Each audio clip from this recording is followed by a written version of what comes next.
Bismillahirrahmanirrahim. Assalamualaikum warahmatullahi wabarakatuh. Bagaimana kabar adik-adik semuanya? Semoga semuanya dalam keadaan sehat walafiat dan selalu dalam lindungan Allah Subhanahu wa taala. Alhamdulillah, pada hari ini adik-adik kita bisa berjumpa kembali pada pembelajaran PAI untuk kelas 6. Dan materi yang akan kami sampaikan pada pertemuan kali ini yaitu tentang qadha dan qadar. Sebelum itu, mari senantiasa meluruskan niat dulu, kemudian mempersiapkan diri untuk belajar, dan jangan lupa alat tulis untuk menulis hal-hal yang penting dalam mempelajari tulisan ini. Kenapa tulisan itu penting? Karena di antara pengikat ilmu dan menjadikan ingatan kita lebih lama terhadap ilmu yang kita pelajari adalah dengan tulisan. Dan mari kita awali pembelajarannya dengan membaca Bismillahirrahmanirrahim. Sebelum masuk ke materi, mari perhatikan gambar berikut ini. Gambar berikut adalah di antara fase-fase kehidupan manusia. Yang di atas adalah fase kehidupan perempuan ya, dan yang di bawah adalah fase kehidupan laki-laki. Dan ada beberapa takdir Allah atau qadha dan qadar Allah yang tidak kita pilih sebelumnya. Di antaranya adalah yang pertama, di mana kita dilahirkan. Kita tidak pernah memilih kepada Allah di mana kita dilahirkan. Dan selain itu, kita tidak pernah memilih orang tua kita, dan kita tidak pernah memilih juga jenis kelamin kita. Dan untuk kehidupan selanjutnya, bagaimana kita belajar, kemudian nanti ketika dewasa akan menjadi apa, itu tergantung apa yang kita pilih, apa yang kita jalani ketika hidup di dunia. Jadi seseorang itu akan hidup, ada yang dia pilih dan ada juga yang tidak bisa dia pilih. Itu adalah di antara qadha dan qadarnya Allah yang akan terjadi pada kehidupan manusia. Apakah adik-adik sudah paham mengenai qadha dan qadarnya Allah? Mari langsung saja kita akan mempelajari tentang qadha dan qadarnya Allah. Tujuan pembelajaran pada hari ini, yang pertama kita harus meyakini tentang adanya qadha dan qadar, kemudian menerimanya dengan berserah diri kepada Allah, dan memahami hikmah iman kepada qadha dan qadar, dan menunjukkan pada keseharian kita. Untuk pertemuan kali ini, kita akan fokus pada mempelajari tentang qadha saja dulu ya. Dan ini secara umumnya, qadha dan qadar Allah. Semua kejadian dan peristiwa yang dialami oleh seseorang di dunia pastinya sudah tertulis, sudah ditentukan, dan sudah ditetapkan oleh Allah.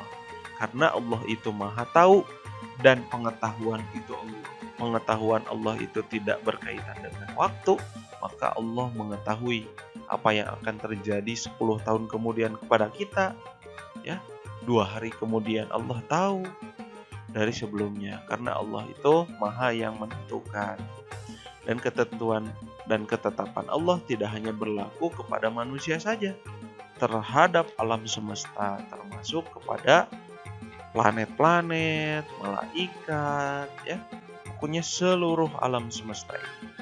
Pengetahuannya, ketentuannya ada pada Allah Subhanahu wa taala. Dan ketentuan dan ketetapan Allah ini yang terjadi di permukaan bumi terhadap makhluknya dikenal dengan qadha dan qadar. Nanti kita akan bahas lebih dalam mengenai qadha dan qadar itu sendiri ya. Dan qadha, iman dan qadha dan qadar ini merupakan rukun iman yang ke-6 ya. Yang pertama, kita beriman kepada Allah sesuai dengan hadis Nabi. Yang kedua, iman kepada malaikat. Yang ketiga, iman kepada kitab Allah, iman kepada Rasulullah, iman kepada hari kiamat. Dan ini merupakan rukun iman yang ke-6 yang akan menyempurnakan iman seseorang, yaitu tentang iman kepada qadha dan qadar atau ketetapan Allah, baik yang baik ataupun yang tidak baik. Tapi sesungguhnya ketetapan Allah itu semuanya baik. Namun tergantung manusia menyikapinya. Apakah dia menyikapinya dengan lapang dada sehingga jadi kebaikan dalam hidupnya, atau dia jadi kufur nikmat. Nah, ini di sini ya yang penting dalam mempelajari iman kepada qada dan qadar ini. Oke, beriman kepada qada dan qadar. Mengulas lagi ya. Iman kepada qada dan qadar merupakan rukun iman yang keenam dan rahasia Allah terhadap makhluknya. Qada dan qadar ini tidak ada yang tahu siapapun, bahkan Nabi pun tidak tahu, malaikat pun tidak tahu ya, dan tak ada satu makhluk pun, termasuk nanti ketetapan Allah terhadap kiamat. Di iman kepada hari kiamat kan tidak ada yang tahu, terjadi pada dirinya atau alam semesta, karena qada dan qadar ini pasti berlaku kepada setiap makhluk, terutama kita sendiri ya. Nah, nanti apa yang akan terjadi pada diri kita selanjutnya, kita tidak tahu. Tapi Allah sudah mengetahuinya. Dan beriman itu terhadap qada dan qadar, caranya bagaimana? Pertama harus meyakini dengan sepenuh hati bahwa ketetapan Allah itu, qada dan qadar itu ada yang bisa dirubah dan ada yang tidak. Ada yang dipilih, ada yang bisa diusahakan. Harus kita yakini. Dan kita tidak boleh terpuruk terhadap hidup kita, tidak boleh. Karena rahasia Allah atau ketetapan Allah atau takdir Allah adalah yang paling terbaik untuk kita. Yang paling penting adalah kita harus meyakininya. Ya, dan mengambil hikmah dari setiap kejadian sehingga tidak menyalahkan kepada Allah. Yang kedua adalah menerimanya. Menerima ketetapan Allah yang menyenangkan dan yang tidak menyenangkan. Karena dalam setiap hal yang tersebut, yang menyenangkan, yang tidak menyenangkan, itu ada hikmah di baliknya. Bisa jadi apa yang kita anggap baik itu belum tentu baik buat kita. Dan ada yang kita anggap buruk, itu yang terbaik untuk kita. Jadi yang terbaik itu adalah yang terbaik menurut Allah. Dan selanjutnya adalah mengamalkan. Ya, setelah kita meyakini, menerima, dan mengamalkan dalam kehidupan kita sehari-hari. Orang yang sudah beriman kepada qada dan qadar, menerima dan berserah diri atas qada dan qadar Allah, pasti hidupnya akan selalu bersyukur dan bersabar. Dan di antara rumus untuk hidup bahagia adalah bersyukur dan bersabar. Bersyukur menerima nikmat dari Allah sekecil apapun dan selalu bersabar dalam menanggapi musibah. Karena Allah sedang menguji kita dan pasti akan selalu bersemangat dalam hidupnya, tidak akan mudah putus asa. Karena menantikan janji Allah, menantikan takdir Allah yang lebih, yang paling terbaik untuk hidupnya. Baik, kita akan langsung ke qada-nya. Ya, qada menurut bahasa yaitu ketentuan atau ketetapan. Sedangkan menurut istilah adalah ketentuan atau ketetapan Allah terhadap makhluknya sejak zaman azali dan belum terjadi. Jadi setiap manusia pun sudah ada ketentuan, sudah ada. Dan ketentuan tersebut pengetahuannya hanya di sisi Allah saja, karena Allah Maha Tahu. Dan tahunya Allah tidak berkaitan dengan waktu, berbeda dengan kita ya. Kita tidak tahu apa yang akan terjadi di masa datang. Tapi pengetahuan Allah tahu apa yang akan terjadi 2 menit kemudian, 2 jam kemudian, 20 tahun kemudian. Bahkan ketika kita di akhirat Allah sudah tahu. Nah, qada menurut istilah yaitu zaman ajali. Apa artinya? Zaman sebelum diciptakannya manusia oleh Allah. Jadi dari dulu master plan-nya ya. Dan qadar di sini hanya diulas, qadar adalah menurut bahasa ukuran atau aturan. Sedangkan menurut istilah, qadar itu adalah takdir atau segala ketentuan Allah yang telah berlaku terhadap semua makhluknya. Ya, jadi qada itu ketentuan dari zaman dahulu, dari zaman ajali, dan qadar ini adalah pemberlakuan ketentuan tersebut.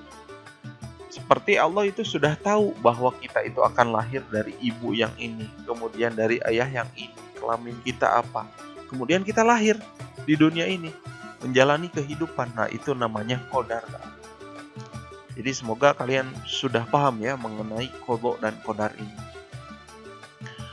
Adapun dalil mengenai qada di antaranya. A'udzubillahi minasyaitonirrajim. Bismillahirrahmanirrahim. Ma asaba min musibatin fil ardi wala fi anfusikum illa fi kitabim min qabli an nabra'aha. Inna dzalika 'ala Allahi yasir.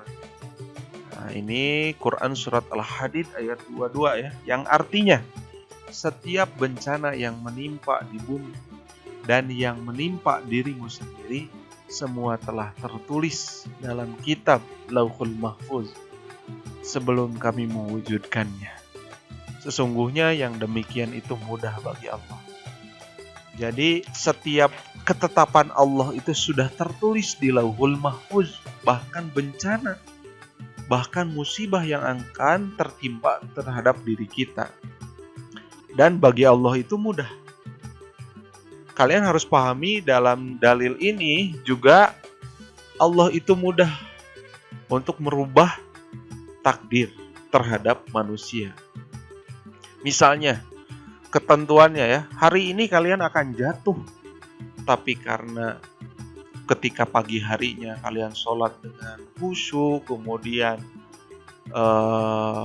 menebarkan salam kepada orang lain, assalamualaikum dengan ikhlas, dan bersedekah, dan Allah pun mencabut yang tadinya kamu harus jatuh hari itu, tapi tidak terjadi. Karena diantaranya kalian melakukan amal yang akan menghindarkan kalian dari musibah. Dan bencana apapun yang terjadi di muka bumi ini, tidak ada yang tahu ya kapan terjadinya, termasuk diantaranya kita juga tidak tahu kapan kita akan meninggal, kapan akan terjadinya kiamat, dan pengetahuannya hanya di sisi Allah. Adapun hadisnya diantaranya wa tu'mina bi qadari khairihi wa syarrihi. Hadis Nabi SAW menerangkan kepada kita, dan kita itu harus beriman kepada qadar Allah atau takdir Allah, yang baik maupun yang buruk. Tapi baik buruknya ini kadang itu hanya intuisi kita, hanya bagaimana kita menyikapinya, menganggap hal itu buruk. Sedangkan hikmahnya itu merupakan hal yang luar biasa. Seperti dari penciptaan fisik kita. Kadang kita suka merasa bahwa fisik kita itu buruk. Ternyata kalau digali hikmahnya, Allah itu memberikan yang terbaik untuk kita. Takutnya misalnya kalau kalian diberikan kegantengan atau kecantikan yang luar biasa, ternyata dengan kecantikan dan kegantengan itu akan membuat petaka yang luar biasa, menjadikan kalian sombong dengan penampilan kalian. Nah, ini seperti itu ya. Kemudian dalil aklinya atau dalil akalnya, Allah lah pencipta alam semesta ini, yang mengaturnya, yang menguasainya. Tidak mungkin alam ini diadakan dengan sistem yang menakjubkan, saling menjalin, berkaitan erat antara sebab akibat, sedemikian lupa. Ini adalah secara kebetulan, tidak ada kebetulan. Karena semuanya sudah diatur oleh Allah Subhanahu wa ta'ala. Wujud itu sebenarnya tidak memiliki sistem pada asal wujud. Lalu bagaimana jadi tersistem? Saat ada perkembangannya. Jadi Allah lah yang mengatur sistemnya. Allah lah yang menciptakan, termasuk tubuh manusia.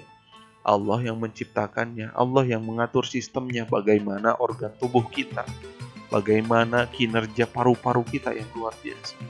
Makanya kita harus banyak bersyukur terhadap takdir, terhadap qada dan qadar Allah terhadap diri kita. Adapun contoh qada Allah ya. Matahari terbit dari timur dan tenggelam dari barat. Itu sudah diatur oleh Allah. Matahari itu akan terbit dari timur dan tenggelam dari barat. Kecuali nanti ketika akan terjadi kiamat kubro, di mana matahari ini akan terbitnya dari barat, dan di mana di sana menandakan bahwa ditutupnya semua pintu taubat. Kemudian kematian itu pasti datang dan setiap yang hidup pasti mati. Ya, bahkan Nabi pun mau meninggal wafat. Apalagi kita ya. Bumi serta planet-planet lainnya berputar sesuai porosnya. Apabila melenceng saja sedikit, atau misalnya putaran bumi ini melambat sedikit, wah pasti akan terjadi kekacauan yang lebih luar biasa. Atau jarak bumi dan matahari mendekat, pasti akan terasa sangat panas. Atau menjauh, pastilah akan menjadi beku. Dan diantaranya, kelahiran seseorang itu tidak ada yang memilih. Orang tua tidak ada yang memilih. Jenis kelamin tidak ada yang memilih ya. Penampilan fisik tidak ada yang tawar-menawar. Ya Allah, Abimah, hidungnya mau mancung, tidak ada. Ini diantara contoh-contoh kodok dari Allah yang sudah terjadi ya dalam kehidupan kita. Dan hikmah beriman kepada qada Allah. Yang pertama hikmahnya adalah kita harus senantiasa bertanggung jawab atas apa yang kita lakukan. Dan kita harus senantiasa menghargai waktu sedetik apapun. Kemudian memanfaatkan waktu dengan sebaik-baik. Dan menerima dengan lapang dada segala takdir dari Allah. Kemudian selalu bersabar atas apa yang terjadi kepada diri kita, musibah yang terjadi, ya.